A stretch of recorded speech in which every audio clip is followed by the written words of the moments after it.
Let us pray.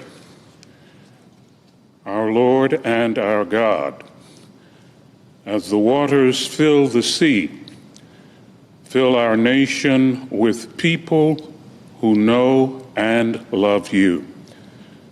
Today, guide our lawmakers so that they will live for your honor, ensuring that our citizens will have a government of, by, and for the people. Lord, use our legislators to help end this government shutdown. Increase their faith, hope, and love, enabling them to transform cacophony into concord, doubt into faith, and falsehood into truth. May our senators seek to become a voice for those who are suffering during these challenging times, until justice rolls down like waters and righteousness like a mighty stream. We pray in your great name. Amen. Will you please join me in the pledge?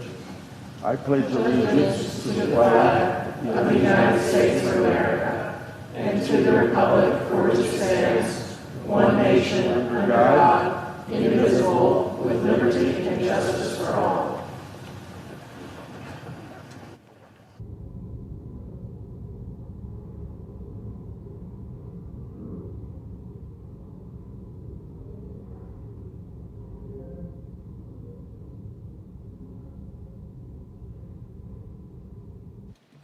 Under the previous order, the leadership time is reserved. Under the previous order, the Senate will be in a period of morning business, with senators permitted to speak therein for up to 10 minutes each. Mr. President. Recognize the senator from Iowa. Yeah. October is National Audiology Awareness Month. It also happens to be the 3-year anniversary of the bipartisan Over-the-Counter Hearing Aid Act regulations going into effect. You see this on television now, advertisements for Over-the-Counter Hearing Aid Act. Before this legislation was passed, there was a whole bunch of red tape you had to go through to buy very expensive hearing aids. Now they're more affordable. Now, while it took too many years for the Food and Drug Administration to issue these regulations 3 years ago, it followed my bipartisan 2017 law. I'm glad Americans now have access to safe, effective, and affordable hearing aid over the counter. While we've known for years that hearing loss is a major factor in a person getting dementia, it wasn't until recently that we found out that assessing hearing aids can decrease the risk of cognitive decline by nearly half. For many, purchasing hearing aids presents many questions. That's why accessing audiology service can be helpful. To access audiology services, like a diagnostic test under Medicare, a physician's order is required. That requires more time and a great number of hoops to jump through. I want people to know that I support cutting this unnecessary red tape. That's why I've partnered with my colleagues to introduce a legislation called the Medicare Audiology Access Improvement Act. Our bill will let seniors access a full range of hearing health services provided by licensed audiologists without the red tape. During Audiology Awareness Month, Americans should be aware that they can access hearing aids over the counter, and Congress is working hard to improve access to those audiology services. I yield the floor.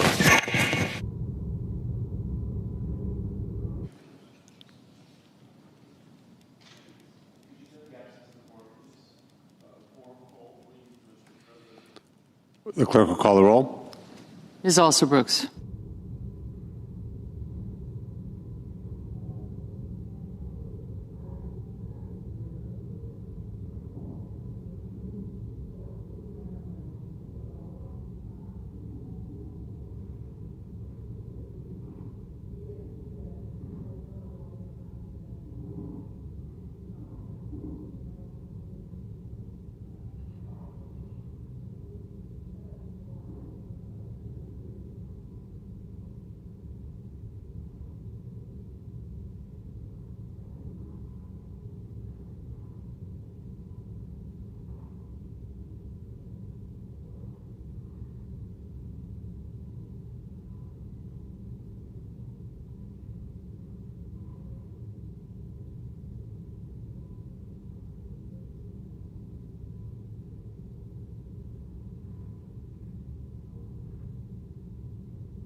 Number 168, H.R. 5371. The clerk will report. Motion to proceed to calendar 160, H.R. 5371, an act making continuing appropriations and extensions for fiscal year 2026 and for other purposes. Mr. President, this is a quote. The path forward for Congress is clear. Reopen the government immediately under a clean, continuing resolution that allows continued debate on larger issues, end quote. Mr. President, that is from the President of the American Federation of Government Employees, a labor union, I would add, most often aligned with Democrats.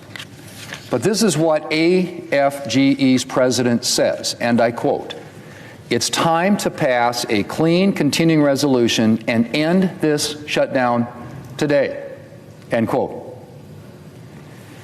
Mr. President, I couldn't have said it better myself. And actually, I've been saying that for about a month now. But far-left activists wanted a showdown with President Trump. And so Democrats shut down the government and have forced hardworking Americans to live in uncertainty for 4 weeks. 4 weeks and counting. And even as nutrition programs are running out of money and federal workers are lining up at food banks, Democrats continue to reject every opportunity to end the shutdown or mitigate its pain. They now blocked a clean, nonpartisan continuing resolution 12 times. 12 times, Mr. President. A clean resolution sitting right there to open up the government, get everybody paid, get federal employees back to work. That thing sitting at the desk that funds the government doesn't have a single new Republican policy in it. It doesn't have a single partisan policy rider. It simply extends current government funding. But Democrats have said no to that now 12 times. We offered them a chance to continue the bipartisan appropriations process, starting with the defense appropriations bill, a bill that passed out of the committee by a big bipartisan vote of 26-3. But Democrats said no to that too. They didn't want to lose leverage in the shutdown. Then last week we offered up a bill to pay any federal employee who was working during the shutdown, including everybody here. And once again, Democrats said no. Now, Mr. President, I don't know what Democrats are holding out for. Do Democrats think that we're suddenly going to vote for their partisan CR, which, by the way, would spend an additional $1.5 trillion to keep the government open until the end of this week? That's their alternative. $1.5 trillion to keep the government open until Friday. That's their alternative. It wouldn't pass here, it can't pass in the House, and it wouldn't be signed into law by the President. Our bill, on the other hand, as I said, has passed the House a month ago, has been sitting here for an entire month, and will be signed by the President immediately to reopen the government. I have to say, Mr. President, this wasn't my plan for the month of October. A government shutdown may have been what Democrats had in mind to show the far left that they're fighting President Trump and to get some cheers at the No Kings rally. But that wasn't my plan. My plan was to get the government funded with as little drama as possible. That's why Republicans put forward a clean continuing resolution. No partisan policies, nothing new. Who could possibly have a problem with that? It would give us more time to continue progress on full-year appropriations bills, the way we're supposed to fund the government. Now, I would realize that would be out of the ordinary given the past few years under the Democrat majority and Leader Schumer, but I was clear from the day I took office that I wanted to do things differently around here. My goal was to have an open process, conducted through regular order, something that I think is in the best interest of this institution and of all senators, both sides of the aisle. And I know I was not alone in wanting an open process. And until Democrats derailed everything, we had actually made a lot of progress on restoring regular order this year. We passed 3 bipartisan appropriations bills before the August recess, the first time the Senate had done that since 2018. Now we're trying to go to conference on those 3 bills to reach a final agreement with the House. And the Democrats are blocking that. That includes the agriculture bill that funds farm programs and nutrition assistance, the military construction and VA bill that funds programs that veterans rely on. As I said, we tried to bring up the defense appropriations bill this month in hopes that if Democrats wouldn't agree to fund the entire government, we could at least make some progress on this critical aspect of it. And I told my Democrat colleagues at the time that if we got on that bill, we would work to add other bipartisan bills, the same way we did it just a few months ago. But once again, Democrats said no.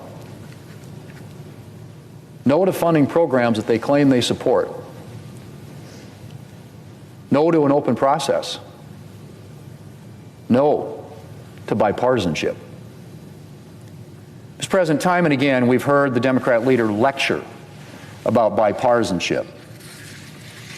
So why is his caucus blocking progress on bipartisan appropriations bills?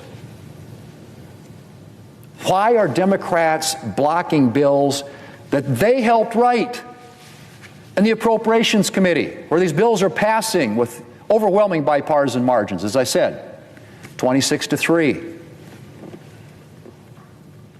Why are they upending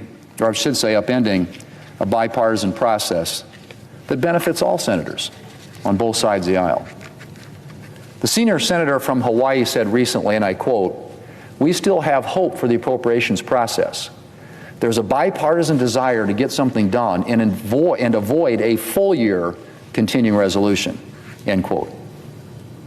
Well, all I can say in response is that if Democrats still have hope for the appropriations process, they need to start acting like it. We're running out of time. And every day Democrats say no to reopening the government is another day lost. Mr. President, we've given Democrats a lot of opportunities to work in the best interest of the American people. But Democrats seem more interested in getting the upper hand in their partisan games. The number 2 Democrat in the House said last week, and I quote, "I mean, shutdowns are terrible, and of course there will be, families that are going to suffer, but is one of the few leverage times we have," end quote. Of course there will be families that are going to suffer, but it is one of the few leverage times we have. That from the second-ranking Democrat in the House of Representatives. I think it describes where we're at, Mr. President. Sure, people are suffering, but Democrats need their leverage. Are they serious? Mr. President, I end as I began, quoting the president of a major labor union and a Democrat ally. This is the quote: "The path forward for Congress is clear. Reopen the government immediately under a clean continuing resolution that allows continued debate on larger issues," end quote. Mr. President, I yield the floor and I suggest the absence of a quorum. The clerk will call the roll. Ms. Alston-Brooks.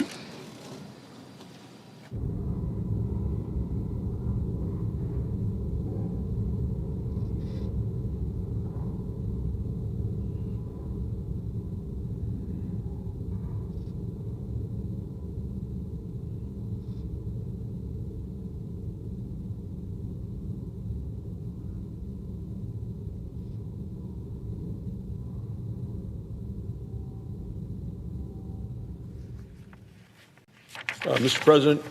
I recognize the majority whip. Mr. President, I ask unanimous consent that the quorum call be vitiated.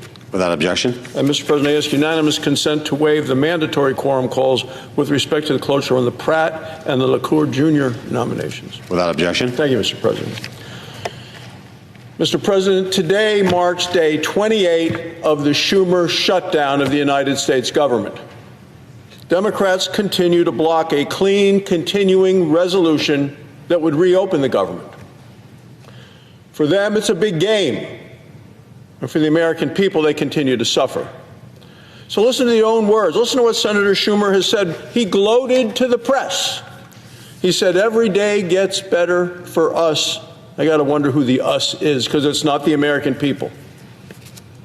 And then just last week, the Democrat whip in the House of Representatives, she said to the press in an interview broadcast on television, proudly proclaiming, it looks like, she says, "Of course there will be families that are going to suffer." And she said, "But that is one of the few leverage times we have." Leverage? The Democrats are playing the politics of pain, and the American people are the ones that are suffering. And it's wrong, it's heartless, it's mean. Leverage for what?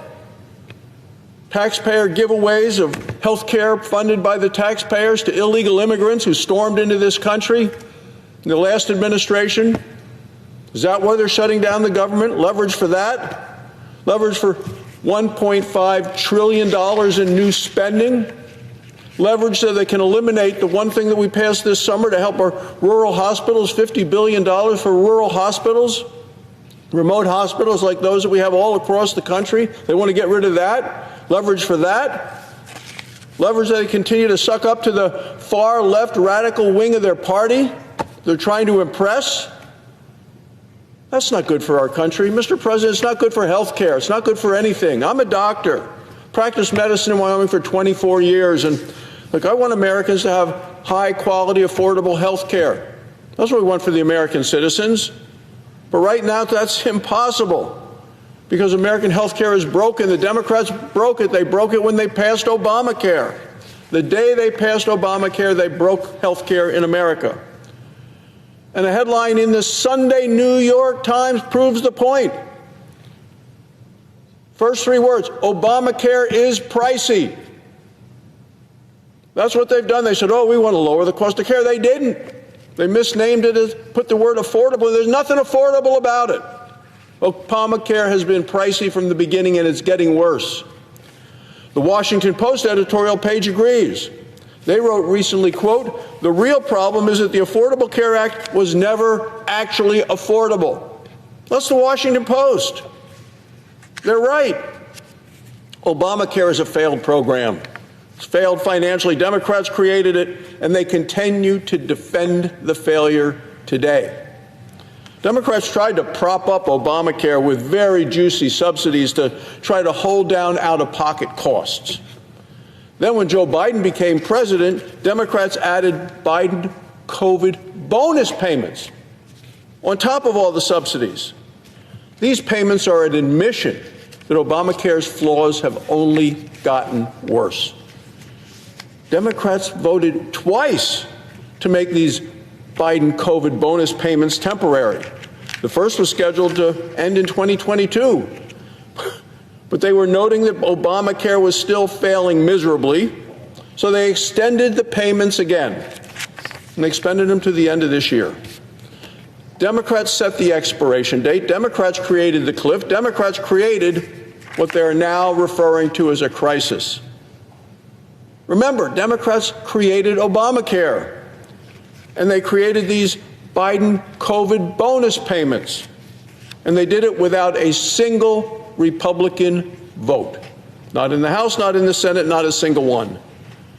These payments were always intended to be temporary, or so they claimed. Democrats' own report that they wrote back there when they passed it says they were to be applied, quote, during the public health emergency. Today, Democrats are now demanding $350 billion in permanent new spending. Why? Because they need to prop up Obamacare once again because it's failed. When the Democrats say fix it now, what they're really saying is prop up Obamacare forever. It's wrong. COVID is over. Democrats probably didn't see the memo. Maybe they don't realize it's over. They're still trying to go after money for COVID.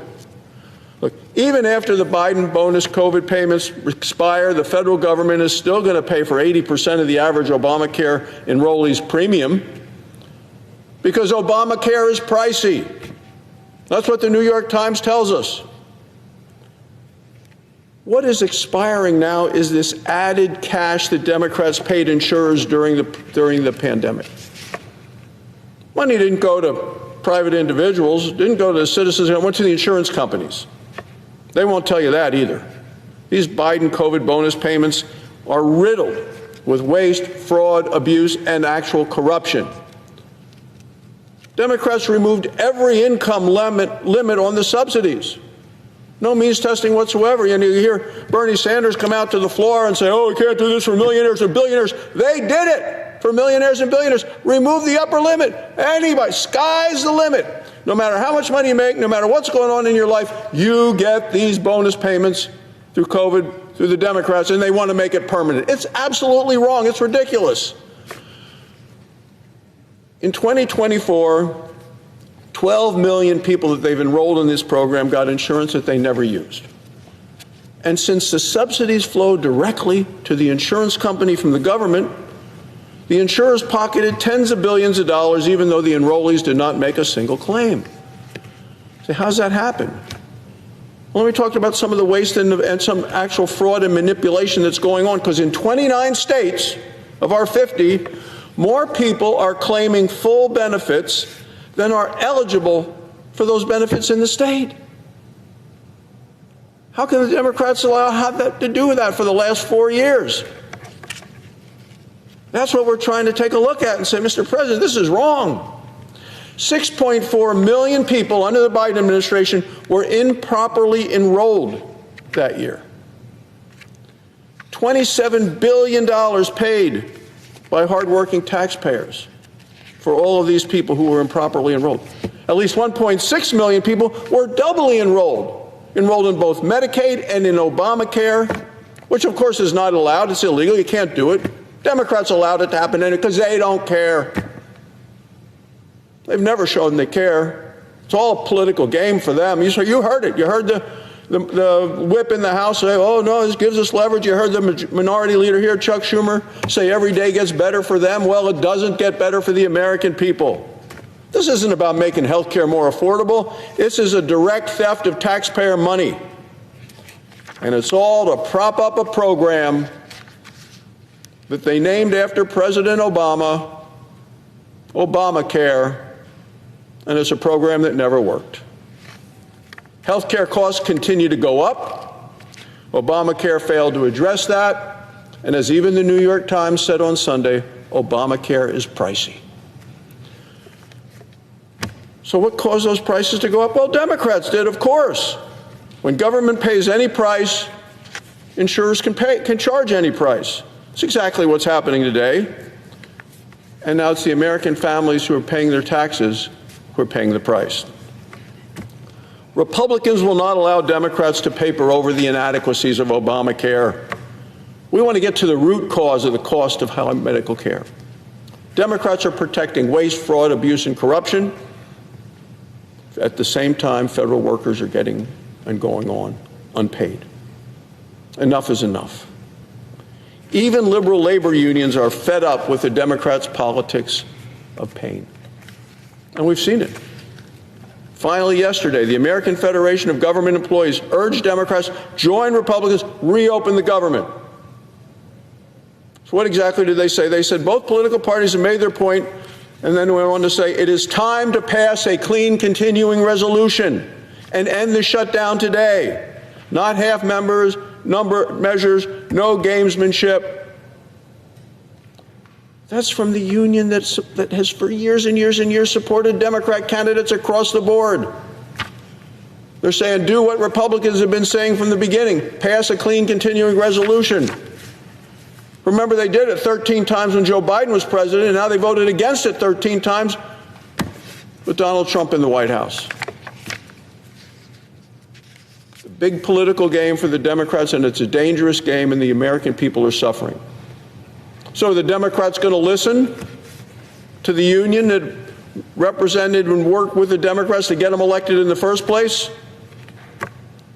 Well, we're going to find out. Let me echo what Leader Thune said.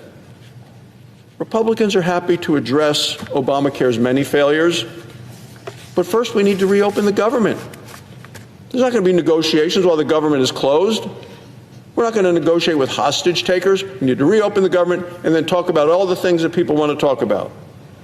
Because right now, our troops, women, infants, and children in the Women, Infants, and Children program, they shouldn't be used as leverage for the Democrats to try to save their failed programs. Air traffic controllers, TSA agents who I talked to yesterday coming through Wyoming to come back to Washington, they don't want to be used as pawns. They don't want to be thought of as chips on the table in a political game of leverage. And Chuck Schumer saying every day gets better for us. That's wrong, Mr. President. The American people deserve better. Thank you, Mr. President. I yield the floor. Suggest the absence of a quorum. The clerk will call the roll. Ms. Alsterbrooks.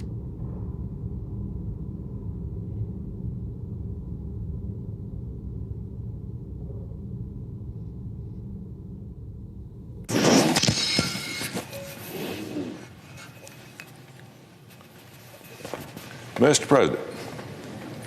Senator from Alabama.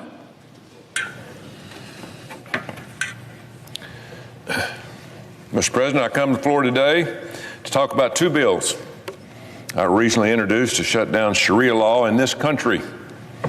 I ruffled some feathers a few weeks ago when I came to the Senate floor to talk about what I believe is the greatest national security threat facing the United States of America. Radical Islam and Sharia law. The Democrats and the mainstream media, they've been coming after me ever since I started talking about this subject. But after spending 40 years coaching, I don't really care what people think about me. I love this country, and I want to save this country for our kids and our grandkids. You know, I was back in Alabama this weekend, and I heard from countless Alabamians who told me they are 100% behind what I'm talking about.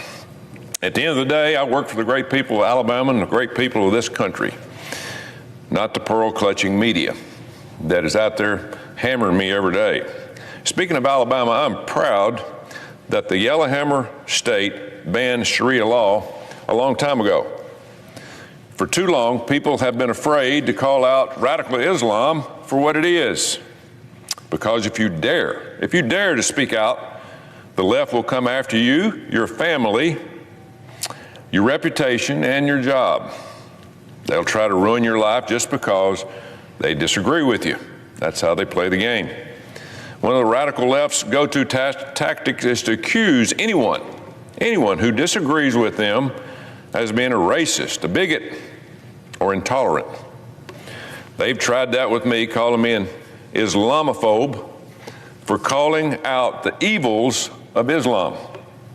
But there's only one problem with that strategy.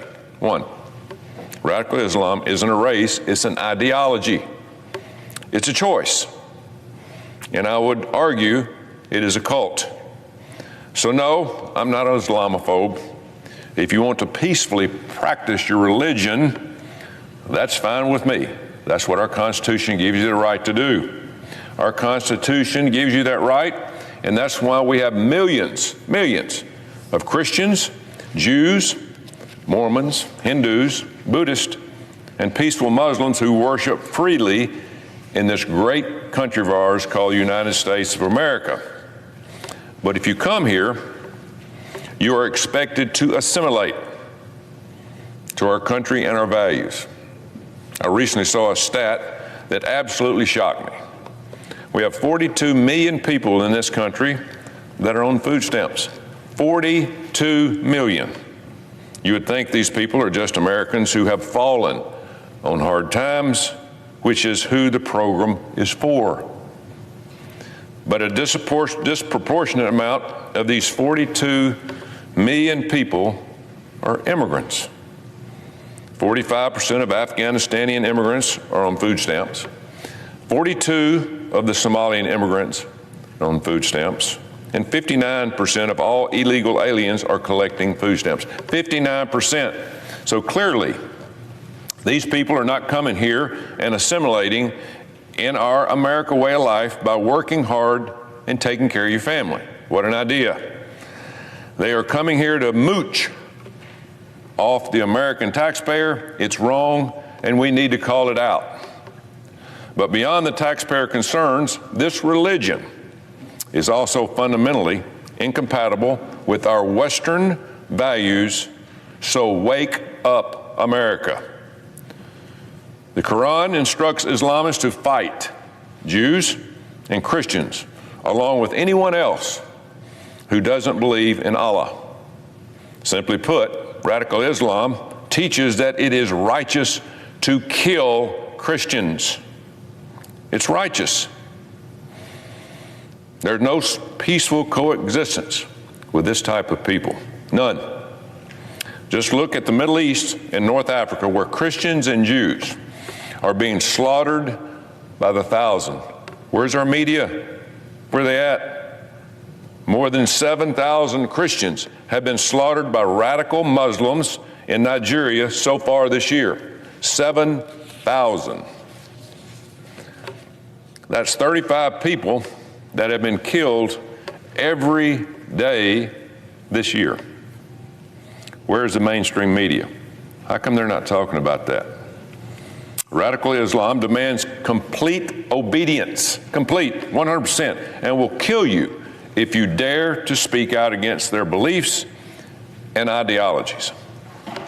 This isn't anything new. Muslims have been fighting to wipe out Christians and Jews for centuries. But now the problem isn't just confined to faraway Middle East. It's happening right here in our backyard in 50 states. We're already seeing cities in Michigan, Minnesota being taken over by Sharia law. In Dearborn, Michigan, a Christian pastor recently protested a street was named after a radical Islamist terrorist. Pastor just complained about it. In response, the Muslim mayor of Dearborn told the pastor that he is no longer welcome in the town and will celebrate the day that he leaves. Think about that. A Christian pastor is being silenced here in America for objecting to a taxpayer-funded road being named after a terrorist. We're losing it. Or take what has been happening in Minneapolis, Minnesota, which has been and seen a massive influx of Somalians moving into their neighborhood. I recently saw a story that absolutely shocked me. More than 75 Somalians have been arrested in a massive scheme where they stole $300 million from a American taxpayer-funded child nutrition program. $300 million. So these Somalian criminals came to Minneapolis. They took advantage of our free schools and our free health care, and then they stole $300 million from American taxpayers right under our noses. Where is the media? Where's the outrage? And where did this money go? Where do you think it went? You guess it. It went back to Somalia. It's disgusting, and these people should be deported, if not jail for life. In case you're still unclear about the dangers we're facing, here are a few reasons why Sharia law does not work in a Western society like the United States. In America, we value free speech. The U.S. Constitution gives us that right. The First Amendment is what makes this country, America, great. You're allowed to express your opinions publicly without fear of the government arresting you or killing you. But under Sharia law, any criticism that goes against what Muhammad or the Quran says can be punishable by death. Further, under the U.S. Constitution and the First Amendment, equal rights for people of all faiths are protected. Western culture treats everyone equal, regardless of their religious beliefs. Under Sharia law, if you are not a Muslim, you are treated as the enemy. Radical Islam says you can discriminate against and even be violent towards non-Muslims. We see that happening now in Europe, where non-Muslims are being violently attacked every day, all over Europe. It's because Sharia law not only accepts but encourages this type of disgusting behavior. Another major difference between Islam and our Western culture is the way we treat women. In the U.S., marriage happens when a man and woman mutually decide that they want to get married and be with each other. But under Sharia law, older men are allowed to marry 6-year-old girls, which is unbelievable. 6 years old. That's not marriage. In America, we call that pedophilia. But that's just scraping the surface. In Sharia law, women are sold, raped, trafficked, no problem to them. That's their way of life. Women are not allowed to get an education or have a job. They aren't even allowed to leave home without a man escorting them. And women are forced to wear burqas, which cover basically everything but their eyes. Meanwhile, men are allowed to have multiple wives, marry children, and do not have to cover their heads. It makes your blood boil. Not to mention the horrible way that minorities are treated in countries that follow Sharia law. There's no tolerance in these countries. If you live in a country that practices Sharia law, and are not Muslim, you're lucky if you aren't thrown in jail or killed. That's because Islam and Sharia law teach that you must hate non-Muslims and should wage jihad, which literally means holy war against people who do not believe. One thing I find particularly ironic is how the left turns a blind eye to the horrible ways LGBT people are treated in countries that follow Sharia law. In countries like Iran, Saudi Arabia, and Yemen, gay people are often given the death penalty. Does that sound like a peaceful, tolerant religion to you? Not me. Unfortunately, this poisonous religion, which I think is closer to a cult, is rapidly growing in this country. Wake up, America. Look no farther than New York, where a radical Islamist, Zohan Mandami, is the front runner to become the next mayor. Mandami has tried everything he can do to hide his radical Islamic beliefs ever since he started campaigning. But he was recently seen in a photo with the co-conspirator of the 1993 World Trade Center bombing. Think about that. And they're getting ready to elect him mayor. The leading candidate for mayor of New York City is cozying up with an openly jihadist terrorist sympathizer. Where are we going? In New York, if New Yorkers are stupid enough to elect a radical Islamist as their mayor, then they deserve what they get next, and it is coming. I truly believe we're at the crossroads of this country. The time for political correctness is over. That's why I've introduced two bills in the Senate to end Sharia law in this country. End it. The first one is No Sharia Act, which makes it illegal to practice Sharia law when it conflicts with our Constitution. As I've repeatedly said, the radical Islam cult is the opposite of everything, I mean everything that we stand for in America. The second bill I introduced, the Preserving a Sharia Law or Sharia-Free America Act, prevents all foreign nationals who advocate for Sharia law from entering this country. No more. If you want to practice that, stay where you're at or go to one of the other 50 countries that practices this. The Trump administration banned people from nearly 50 Muslim countries during the first administration. And thanks to Joe Biden's 4 years of open borders, we now have thousands, I mean thousands of terrorists and their sympathizers who entered our country unchecked. How stupid was that?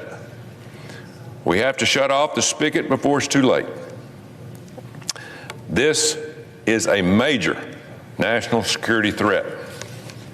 Radical Islamists have proven over and over again that they are willing to do whatever it takes to kill just one American citizen. And it didn't just happen overseas. It has been allowed to fester and is alive and well in our very own country, just waiting for the right opportunity to attack. So now is the time to act, because if we don't, we're going to lose this country as we know it. Open your eyes, America. The values of this country was built on cannot coexist with radical Islam. It doesn't work. It's one, our Constitution, or the other. You can't mix them.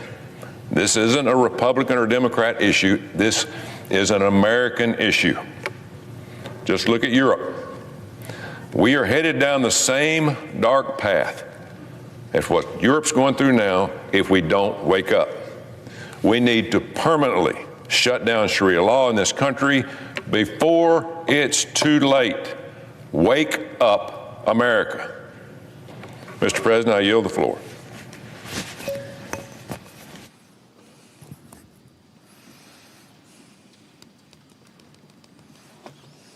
We, the undersigned senators, in accordance with the provisions of Rule 22 of the Standing Rules of the Senate, do hereby move to bring to a close debate on the motion to proceed to calendar number 168, H.R. 5371, an act making continuing appropriations and extensions for fiscal year 2026 and for other purposes, signed by 17 senators. By unanimous consent, the mandatory quorum call has been waived. The question is it the sense of the Senate that debate on the motion to proceed to H.R. 5371, an act making continuing appropriations and extensions for fiscal year 2026 and for other purposes shall be brought to a close upon reconsideration? The yeas and nays are mandatory under the rule. The clerk will call the roll. Ms. Alsobrooks, Ms. Baldwin, Mr. Banks, Mr. Barrasso, Mr. Bennett, Mrs. Blackburn, Mr. Blumenthal, Ms. Blunt-Rochester, Mr. Booker, Mr. Bozeman, Mrs. Britt, Mr. Budd, Ms. Cantwell, Mrs. Capito, Mr. Cassidy.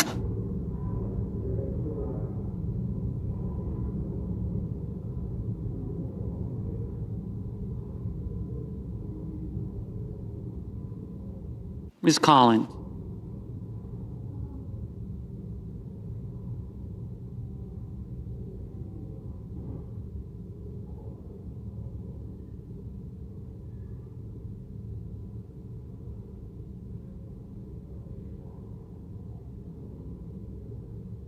Mr. Coons.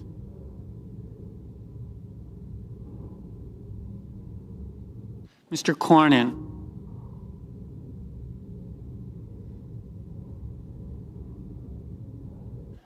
Ms. Cortez Masto. Mr. Cotton. Mr. Kramer. Mr. Crapo. Mr. Cruz. Mr. Curtis.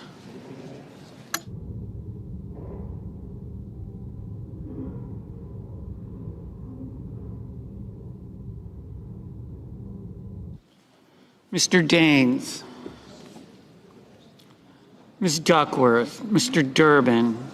Ms. Ernst. Mr. Fetterman. Mrs. Fisher. Mr. Gallego. Mrs. Gillibrand. Mr. Graham. Mr. Grassley. Mr. Haggerty. Ms. Hassan. Mr. Hawley. Mr. Heinrich. Mr. Hickenlooper, Ms. Hirono, Mr. Hoven, Mr. Husted, Mrs. Hyde-Smith.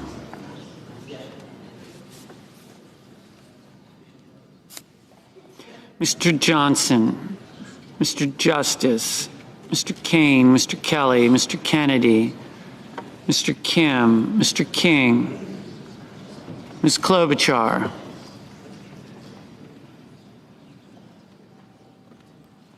Mr. Langford, Mr. Lee, Mr. Lujan,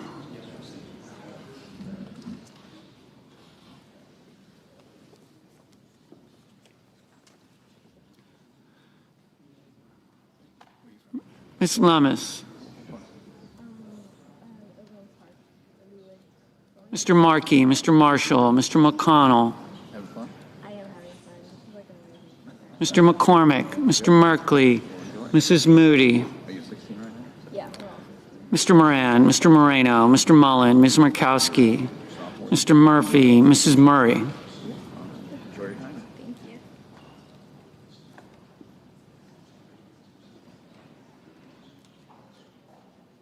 Mr. Ossoff,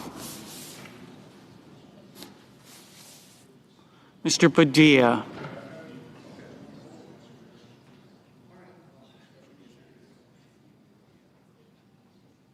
Mr. Paul, Mr. Peters,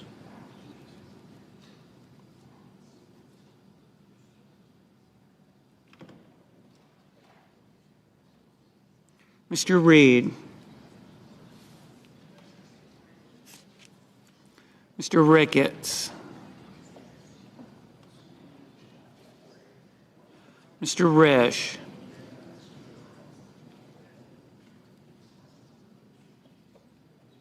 Ms. Rosen, Mr. Rounds,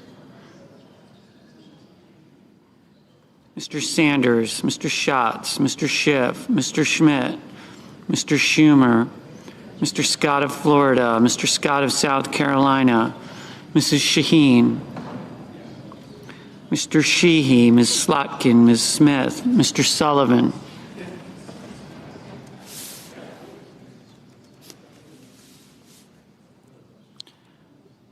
Mr. Thune.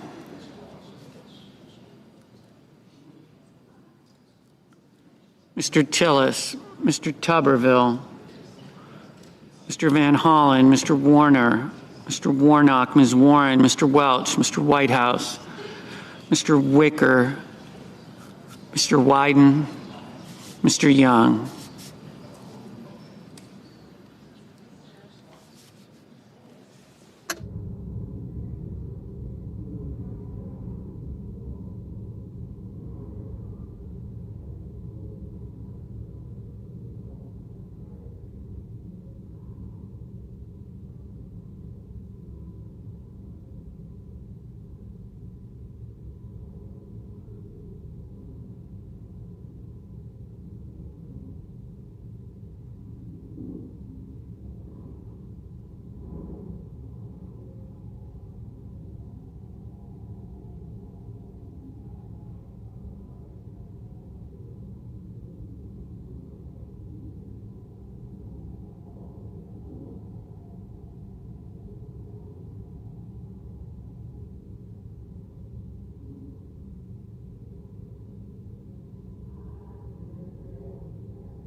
Senators voting in the affirmative: Budd, Cassidy, Grassley, Husted, Johnson, King, McCormick, Moody, Risch, Scott of Florida, Sheehy, Thune. Senators voting in the negative: Baldwin, Blunt Rochester, Booker, Cantwell, Duckworth, Hassan, Kim, Rosen, Schiff, Welch.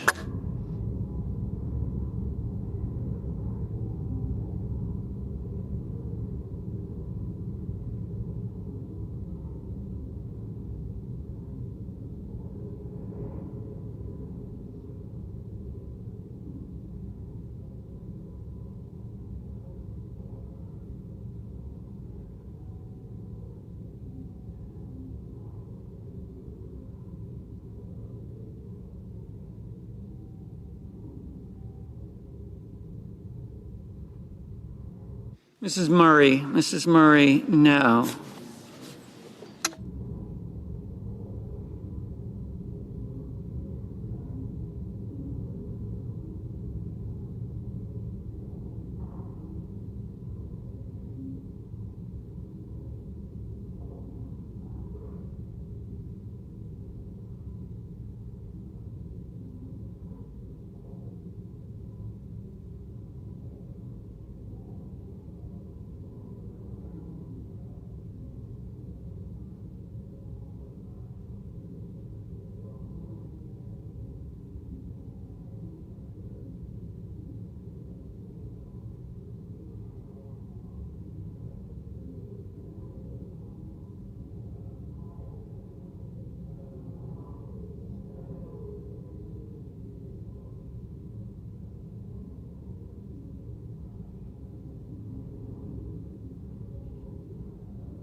Mr. Kane, no.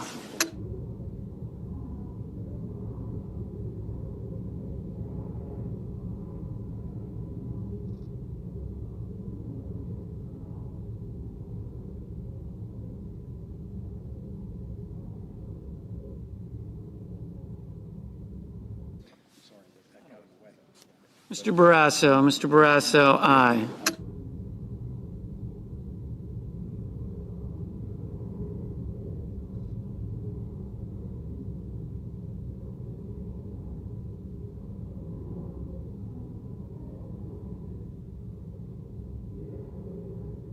Ms. Markowski, aye.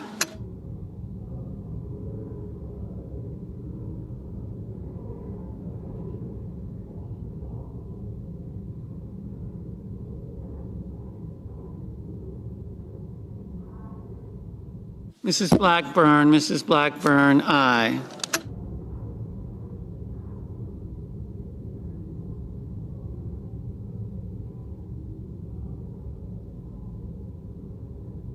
Mr. Reed, no.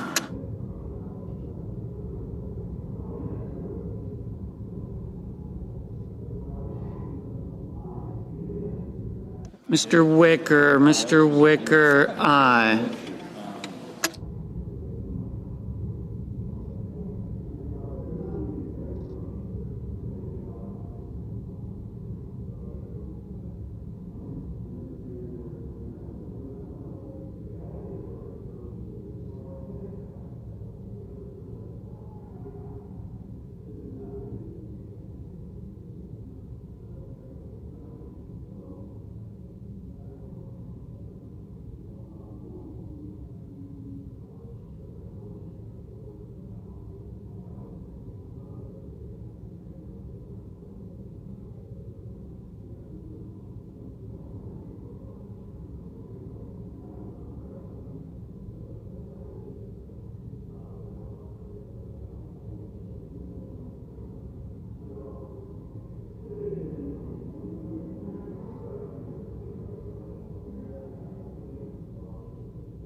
Ms. Warren, no.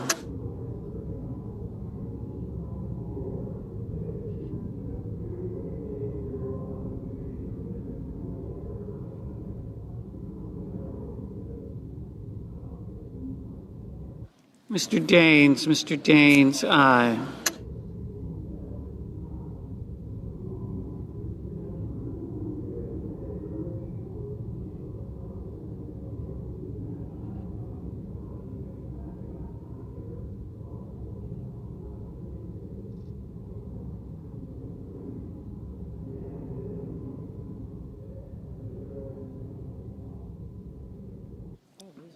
Mr. Schumer, no.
Mr. Langford, aye.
Mr. Mullen, aye.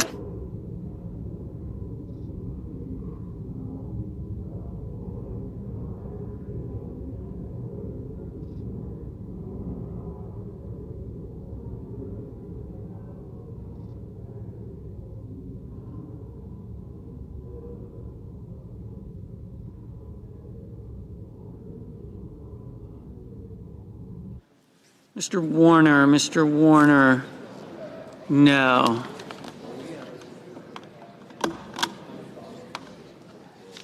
Mr. Whitehouse, no.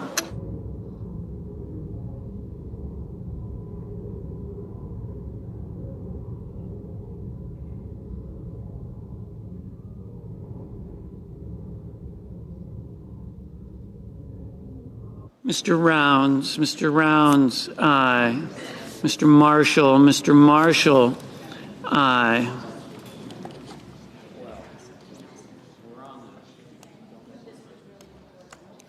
Mr. Kelly, no.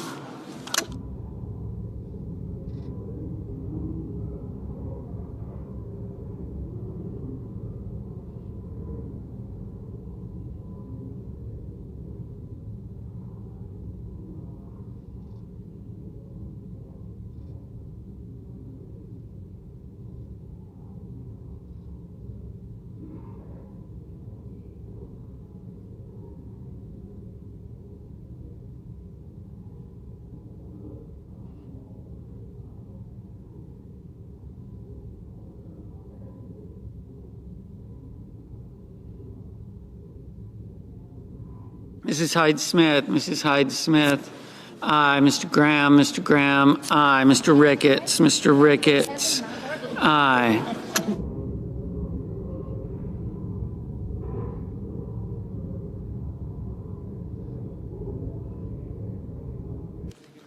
Mrs. Fisher, aye.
Ms. Collins, aye.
Mr.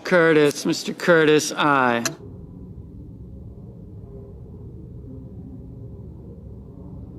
Mr. Sullivan, aye.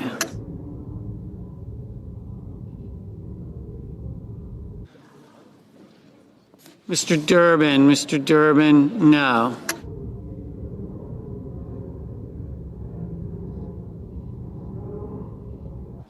Mr. Schatz, no.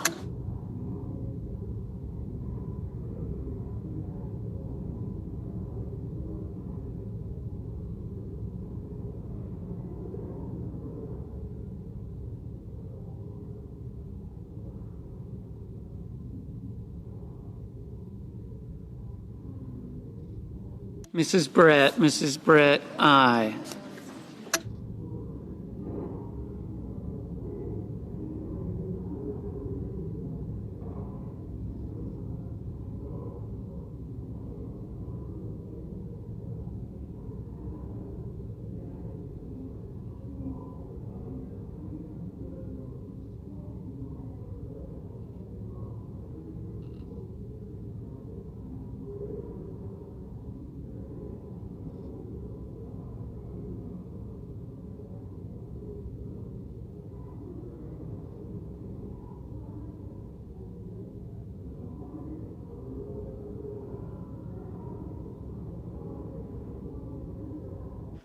Mr.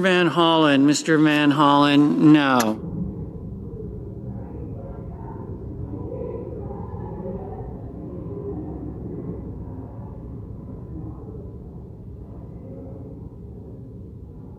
Mr. Murphy, no.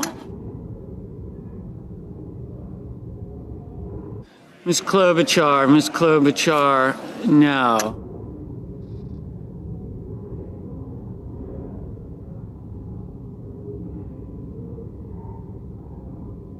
Mr. Young, aye. Ms. Ernst, aye. Mr. Paul, no. Mr. Wyden, no.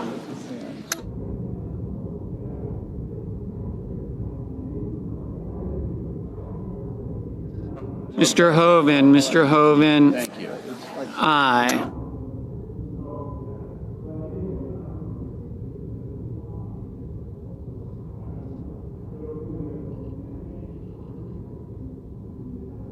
Ms. Smith, no.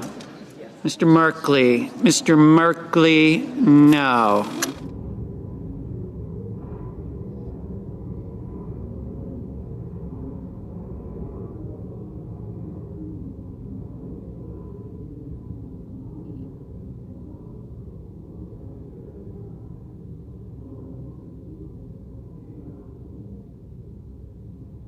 Mr.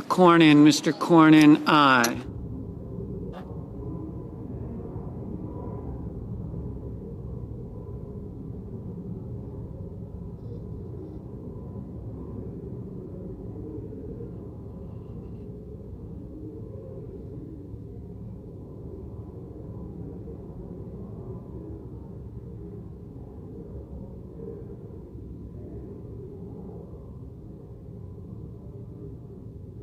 Mr. Sanders, no.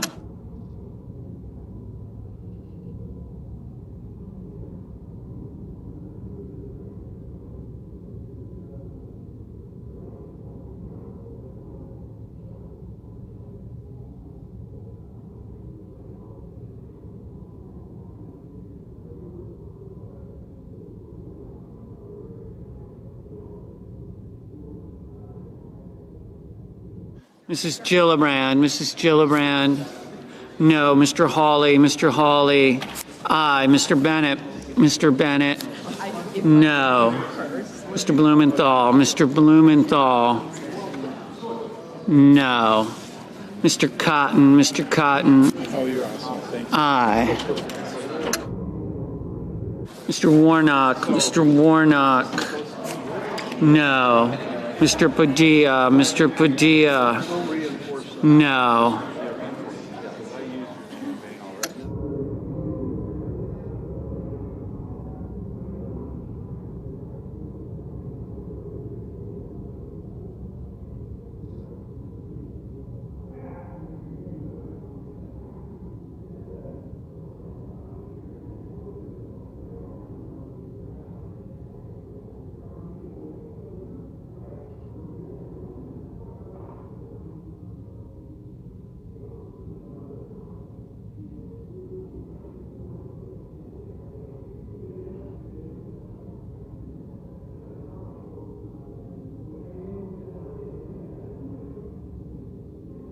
Mr. Moran.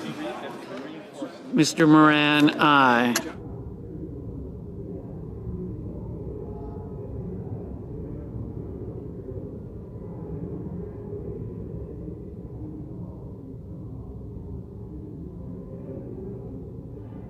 Mr. Crapo, aye.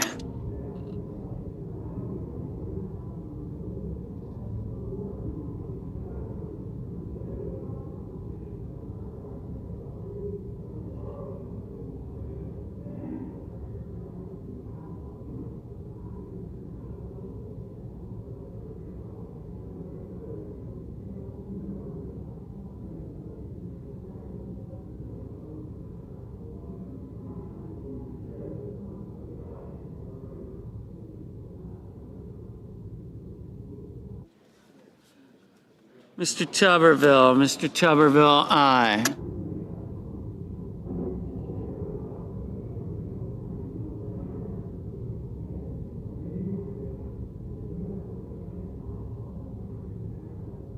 Mr. Fetterman, aye.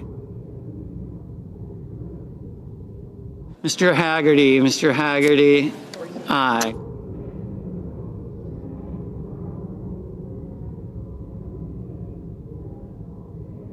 Mr. Tillis, aye.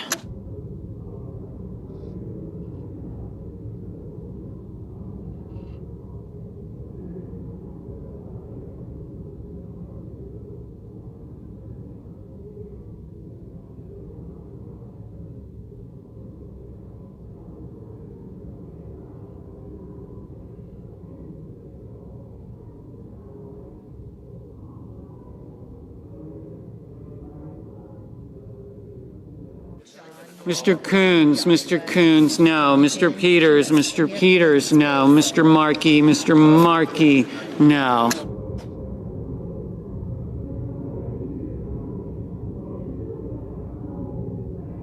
Mrs. Shaheen, no. Mr. Lujan, no. Mr. Bozeman, aye. Ms. Lummis, aye. Mr. Kennedy, aye. Mr. Ossoff, no. Mr. Schmidt, aye.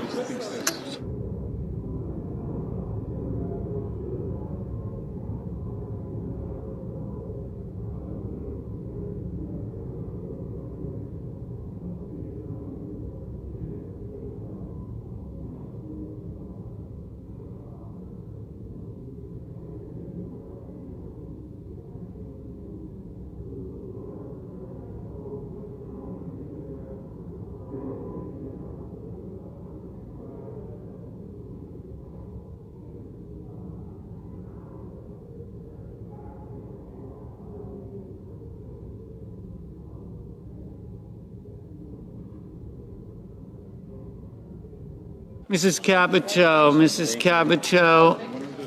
aye. Mr. Lee,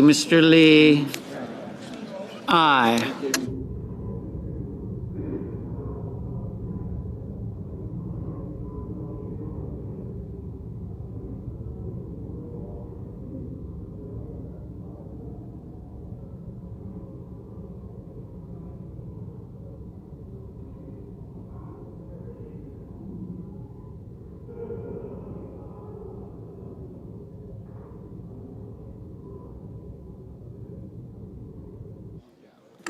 Mr. Gallego,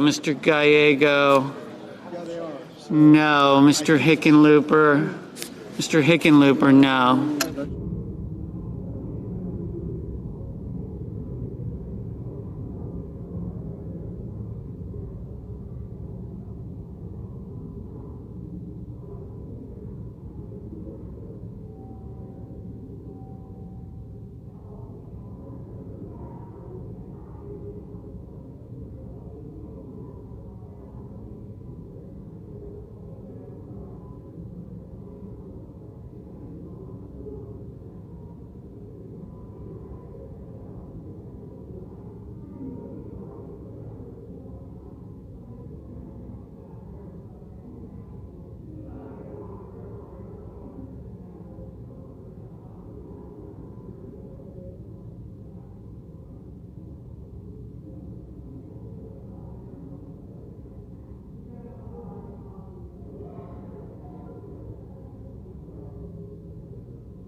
Mr. Kramer, aye.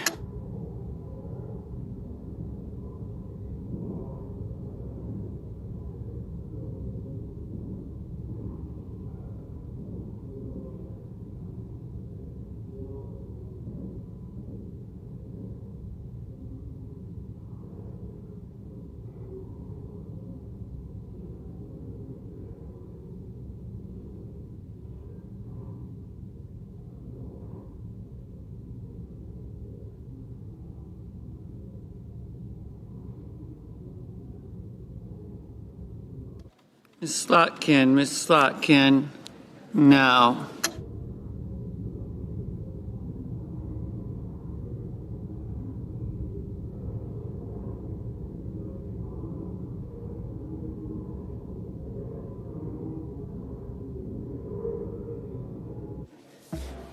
Mr. Banks, aye. Ms. Cortez Masto, aye.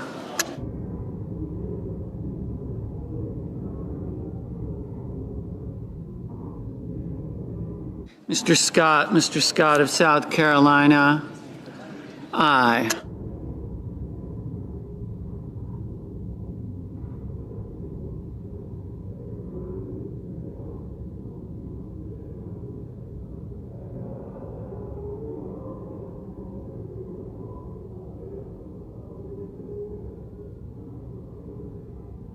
Ms. Also Brooks, no. Mr. Cruz, aye.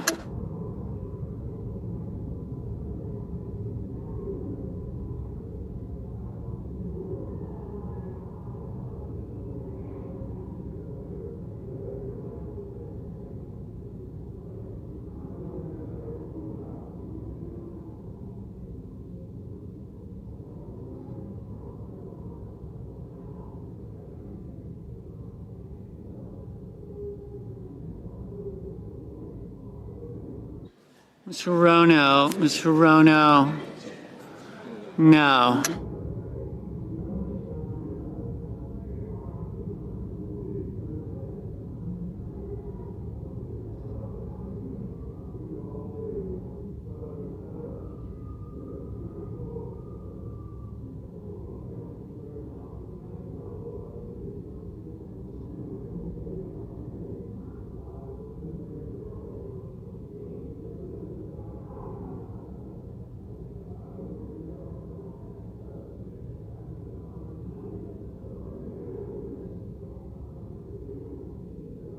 Mr. McConnell, aye.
Mr. Heinrich, no.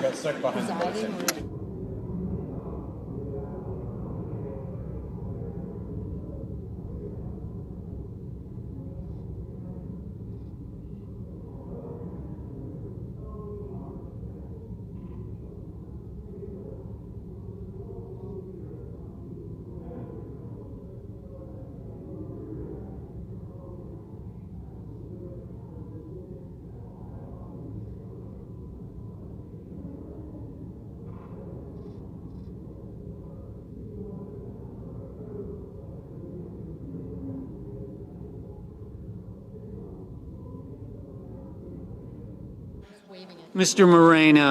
Moreno, aye.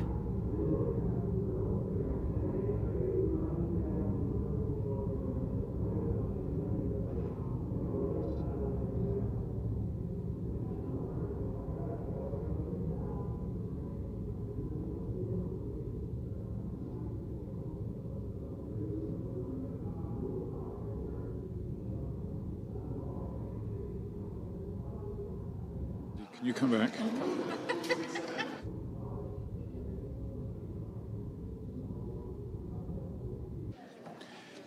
On this vote, the yeas are 54, the nays are 45. 3/5 of the Senate duly chosen and sworn not having voted in the affirmative, the motion upon reconsideration is not agreed to. The clerk will report the motion to invoke cloture. Cloture motion, we, the undersigned senators, in accordance with the provisions of Rule 22 of the Standing Rules of the Senate, do hereby move to bring to a close debate on the nomination of Jordan Emery Pratt of Florida to be United States District Judge for the Middle District of Florida, signed by 17 senators. By unanimous consent, the mandatory quorum call has been waived. The question is it the sense of the Senate that debate on the nomination of Jordan Emery Pratt of Florida to be United States District Judge for the Middle District of Florida shall be brought to a close? The yeas and nays are mandatory under the rule. The clerk will call the roll. Ms. Also Brooks, Ms. Baldwin, Mr. Banks, Mr. Barrasso, Mr. Bennett. Thank you.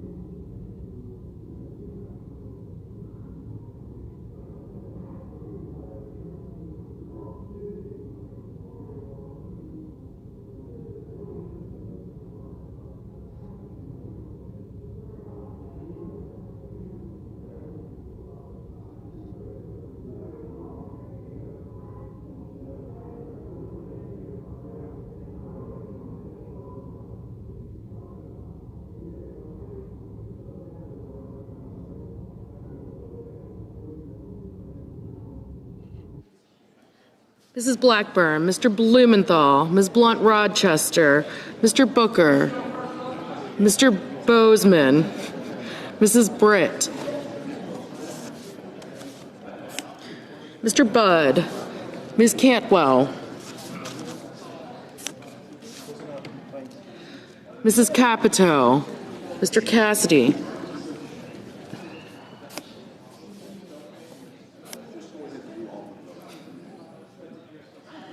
Ms. Collins, Mr. Coons,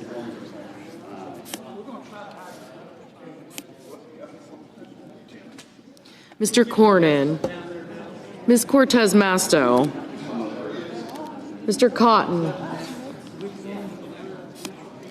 Mr. Kramer, Mr. Crapo, Mr. Cruz, Mr. Curtis,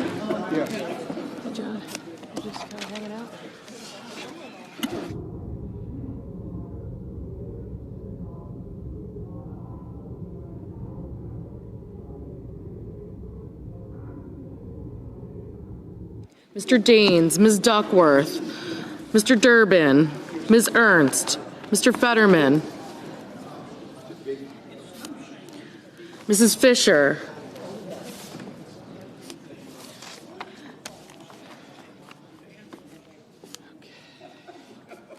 Mr. Gallego, Mrs. Gillibrand, Mr. Graham, Mr. Grassley, Mr. Haggerty,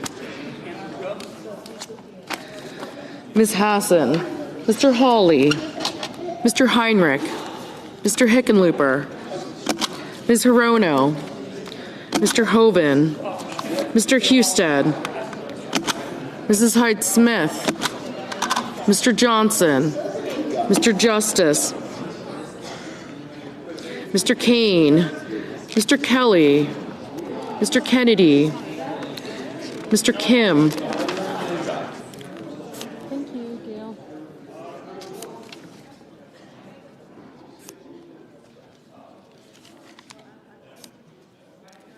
Mr. King, Ms. Klobuchar, Mr. Langford, Mr. Lee, Mr. Lujan, Ms. Lummis, Mr. Markey, Mr. Marshall, Mr. McConnell, Mr. McCormick, Mr. Merkley, Mrs. Moody, Mr. Moran, Mr. Marino, Mr. Mullen, Ms. Murkowski, Mr. Murphy, Mrs. Murray.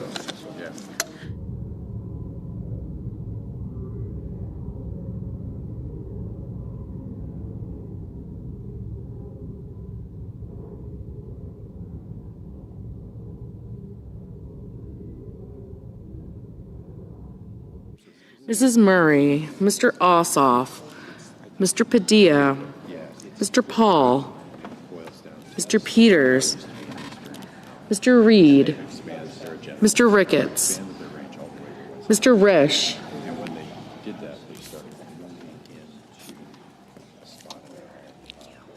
Ms. Rosen, Mr. Rounds, Mr. Sanders,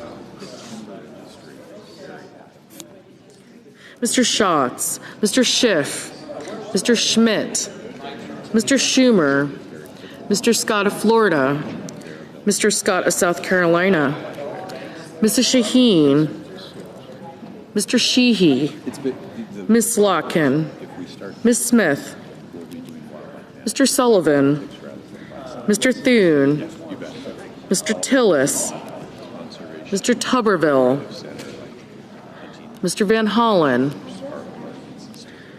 Mr. Warner, Mr. Warnock, Ms. Warren, Mr. Welch, Mr. Whitehouse, Mr. Wicker, Mr. Wyden, Mr. Young.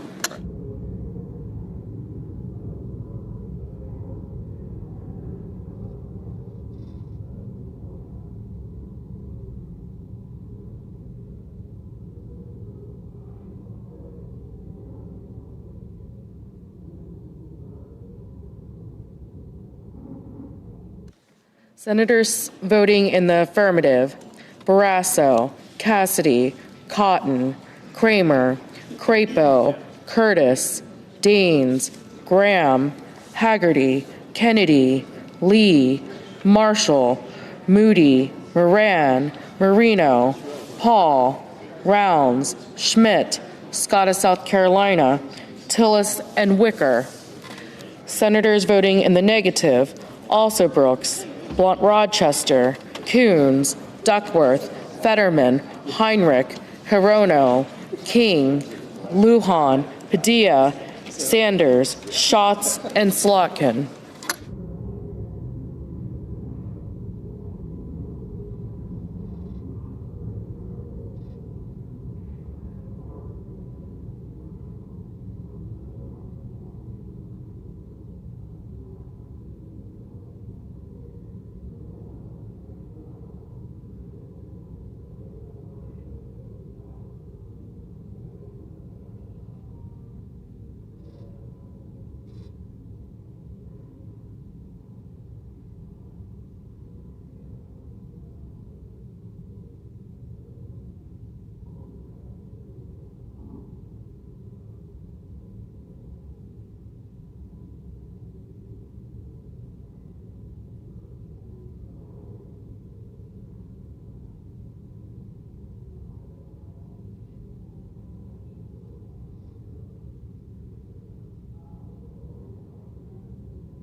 Mr. McConnell, aye.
Ms. Collins, aye.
Mr. Welch, no. Mr. Grassley, aye. Mr. Ricketts, aye. Mr. Husted, aye.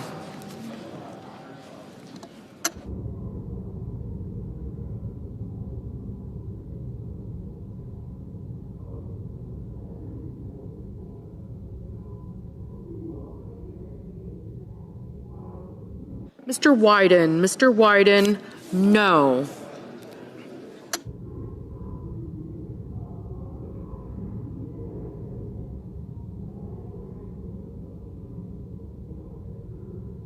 Ms. Ernst, aye.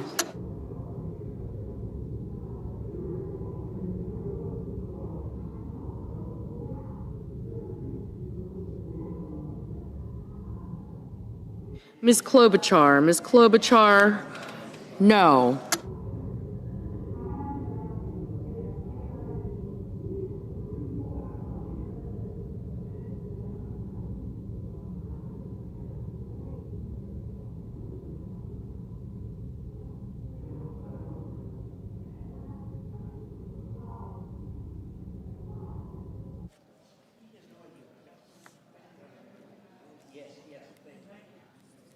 Mr. Gallego, no. Mr.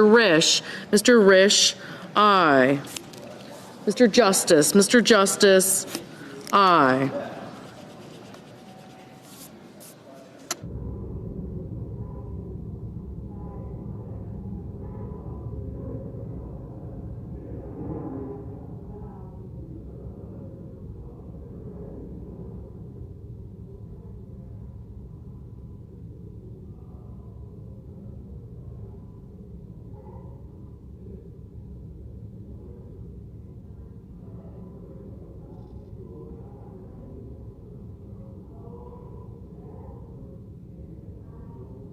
Mrs. Blackburn, aye.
Mrs.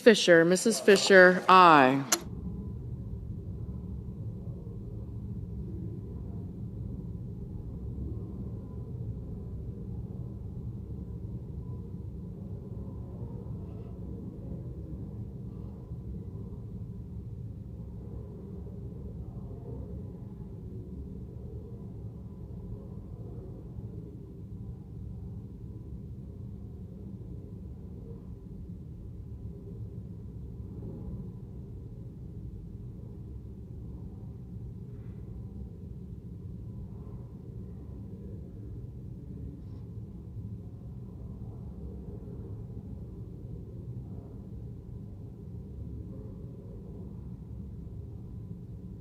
Mr. Cruz, aye.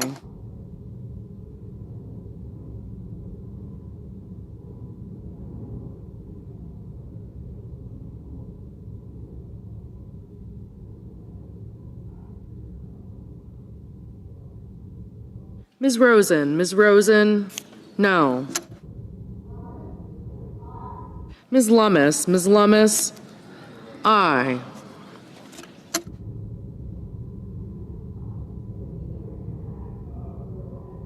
Mr. Cornyn, aye. Mr. Langford, aye. Mr. Bozeman, aye. Mr. Schumer, no.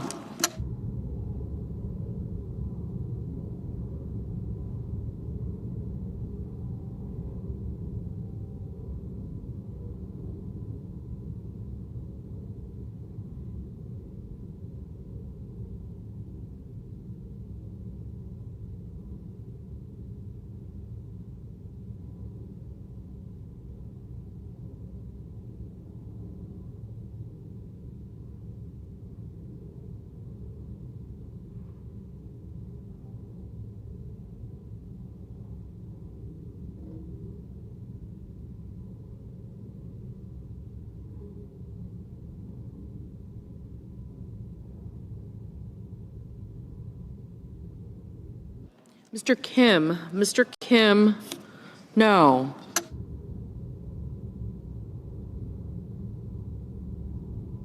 Mr. Bennett. Mr. Bennett, no.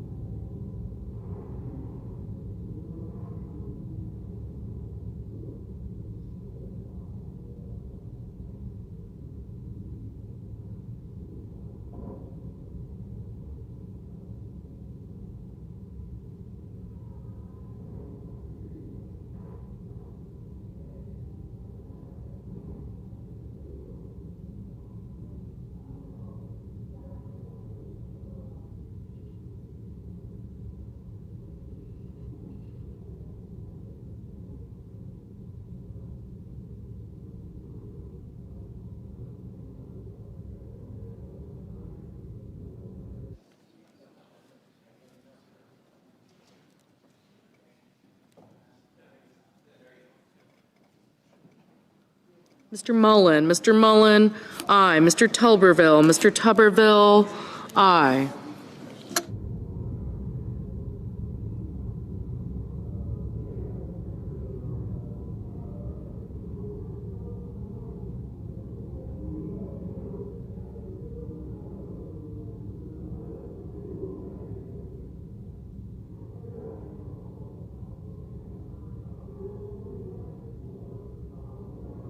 Mrs. Gillibrand. Mrs. Gillibrand, no.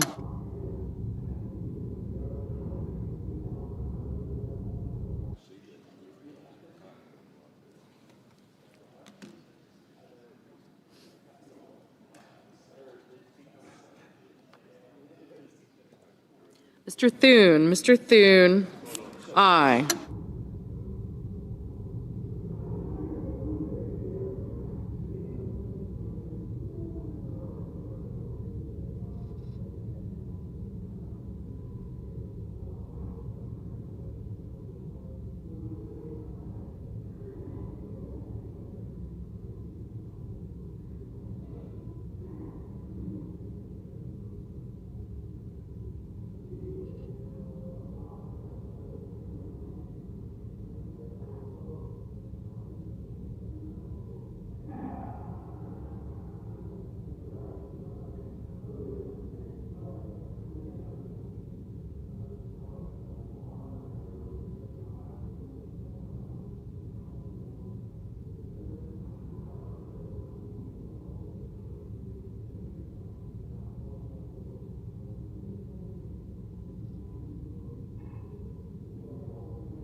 Mrs. Murray. Mrs. Murray, no.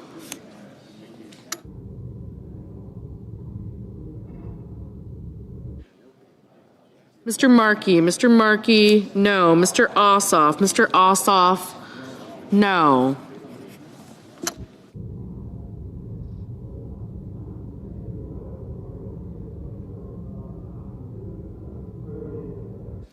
Mr. Warner. Mr. Warner, no. Mr. Reed. Mr. Reed, no.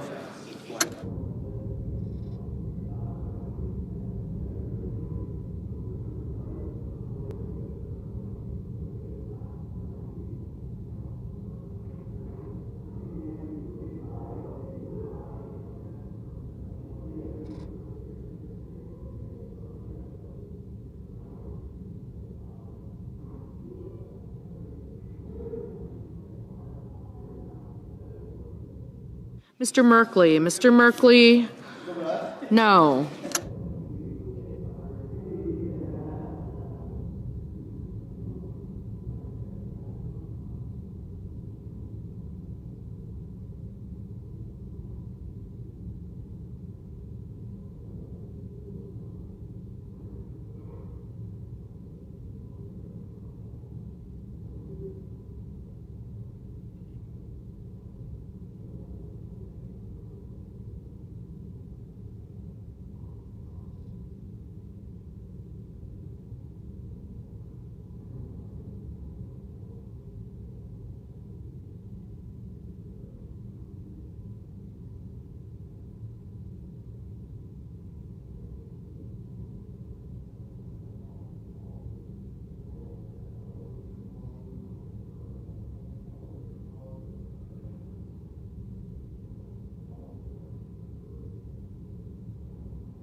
Mr. Sheehy. Mr. Sheehy, aye.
Mr. Durbin. Mr. Durbin, no.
Mr. Young. Mr. Young, aye.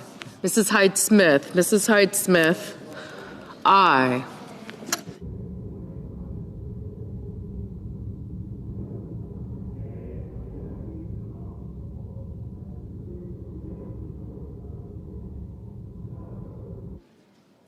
Mr. Schiff. Mr. Schiff, no. Mr. Scott. Mr. Scott of Florida, aye.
Mr. Kane. Mr. Kane, no. Mr. Van Hollen. Mr. Van Hollen, no.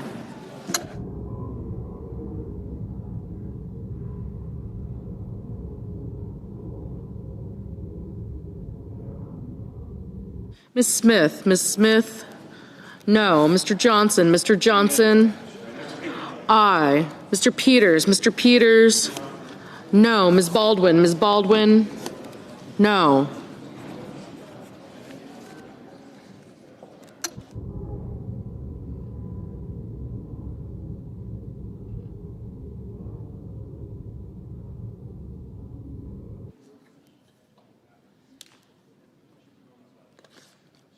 Ms. Warren. Ms. Warren, no.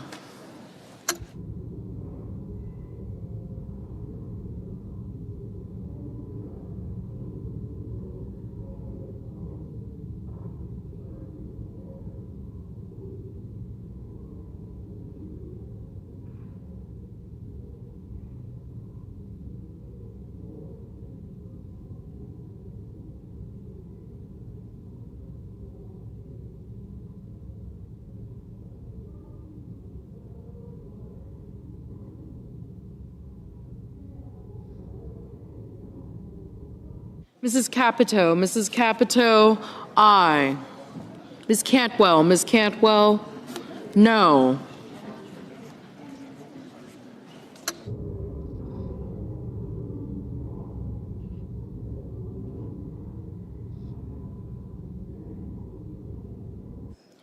Mr. Budd. Mr. Budd, aye.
Mr. McCormick. Mr. McCormick, aye.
Mr. Kelly. Mr. Kelly, no. Ms. Hassan. Ms. Hassan, no.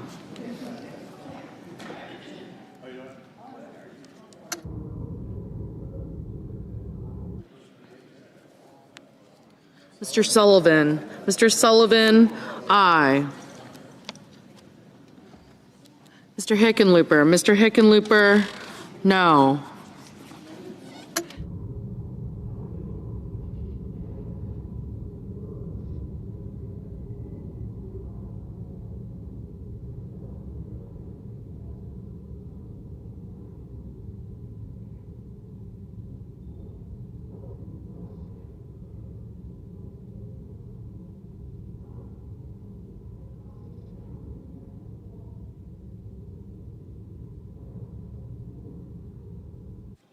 Ms. Cortez Masto. Ms. Cortez Masto, no.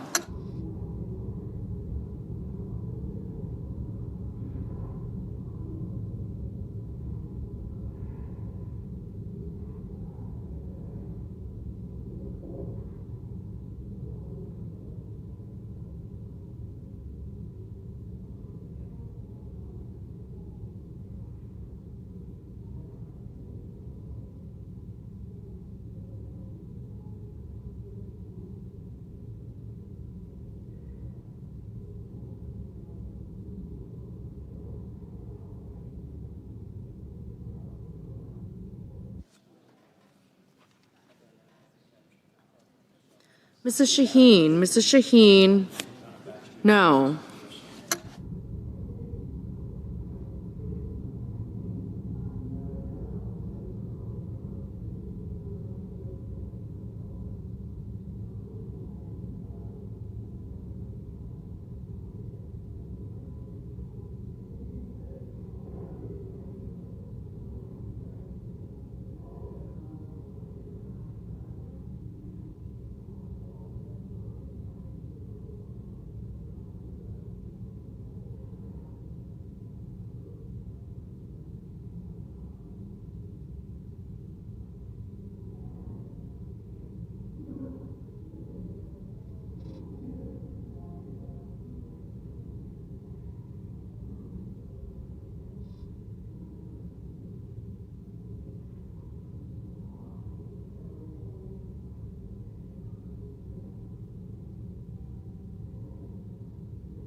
Mr. Hoven. Mr. Hoven, aye.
On this vote, the ayes are 52, the nays are 47.